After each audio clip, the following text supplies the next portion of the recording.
राज्याचे माजी मुख्यमंत्री आणि या सदनाचे सदस्य उद्धव ठाकरे साहेब हे आज विधान परिषदेचा निरोप घेत आहेत. त्यांना निरोगी दीर्घायुष्य लाभो. सभागृहाचे नेते आणि राज्याचे उपमुख्यमंत्री शिंदे साहेब या संबंधीचा प्रस्ताव मांडतील. सभापती महोदय, आज आपण नाव घेतल्याप्रमाणे 9 सदस्य निवृत्त होत आहेत. विधान परिषदेमध्ये अनेक विषयांवर साधक-बाधक चर्चा होतात.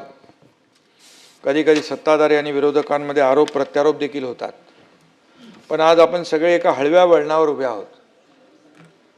आज या सभागृहातले 9 सदस्य निवृत्त होत आहेत. किती टाळलं तरी हे निरोपाचं वळण काय आपल्याला टाळता येत नाही. आणि निरोप देणाऱ्यांची आणि निरोप घेणाऱ्यांची इच्छा नसली तरी थांबा आला असल्याने थांबावंच लागतं. मग तो प्रवास असो किंवा विधिमंडळाचा सहवास असो, ज्याचा थांबा आला त्याला थांबावेच लागतं. आणि सध्या चैत्र नवरात्रोत्सव आहे. या वरिष्ठ सभागृहातील 9 सदस्यांना आज आपण निरोप देत आहोत. त्यामध्ये उद्धव ठाकरे साहेब आहेत, डॉक्टर नीलमताई गोरे आहेत, अमोल मिटकरी आहेत, शशिकांतराव शिंदे आहेत, रणजित सिंग मोहिते पाटील आहेत, राजेश राठोड आहेत, संदीप जोशी आहेत, दादाराव केचे आणि संजय केनेकर आहेत.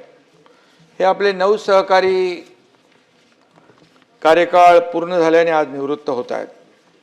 गेल्याच आठवड्यामध्ये राज्यसभेतील काही सदस्यांच्या निरोप समारंभात या देशाचे लोकप्रिय प्रधानमंत्री नरेंद्र मोदीजी यांनी भाषणात सांगितलं. ते म्हणाले, राजकारणात पूर्णविराम कधीच नसतो. सदस्य राज्यसभेतून निवृत्त झाले तरी त्यांचे जनजीवन संसदेच्या कक्षेबाहेर निरंतर सुरू असतं.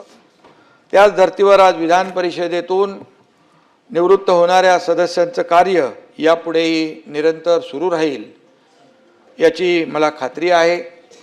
आणि यापैकी काही सदस्य पुन्हा सभागृहात येतील, त्यासाठी देखील मी शुभेच्छा देतो.